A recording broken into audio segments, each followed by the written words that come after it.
એક અંધવિશ્વાસ વિશેષ કાંઈ જ નથી.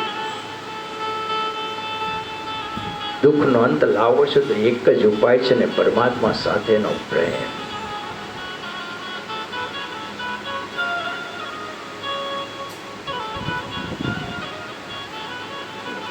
બાળપણમાં મા સાથે પ્રેમ કરશે, પિતા સાથે પ્રેમ કરશે.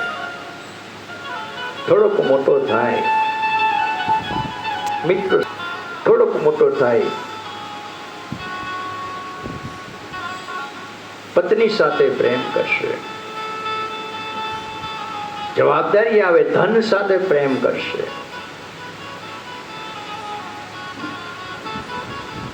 બાળકો થાય એટલે પોતાના બાળકો સાથે પ્રેમ કરશે. અનેક સાથે પ્રેમ કરશે. પણ જે એક છે, માત્ર એક, એને પ્રેમ કરવાનું એ ભૂલી જાય છે. પછી દુઃખનો અંત ક્યાંથી આવવાનો છે? તમે અનેકમાં ભટક્યા કરો છો અને જવાનું છે એક જ પાસે.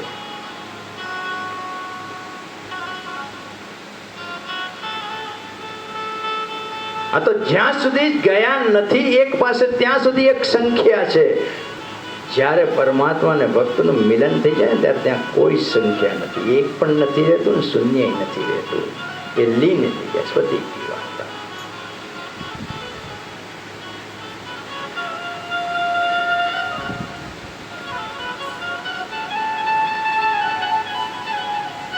નદીઓ અનેક છે, નામ અનેક છે, મળે છે ક્યાં? એકમાં જ.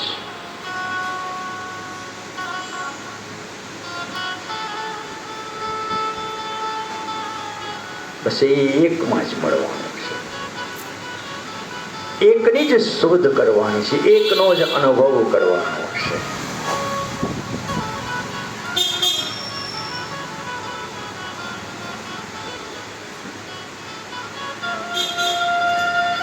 આમ જીવાત્માને મરણ સુધી દુઃખ ને દુઃખ જ ભોગવવાનું હોય છે. એટલે કપિલ નારાયણ દેવહૂતિને સાવધાન કરે છે કે પરમાત્મા સાથે અતિશય પ્રેમ ન કરે ત્યાં સુધી જીવાત્મા જન્મ મરણના ત્રાસમાંથી છૂટી શકતો નથી.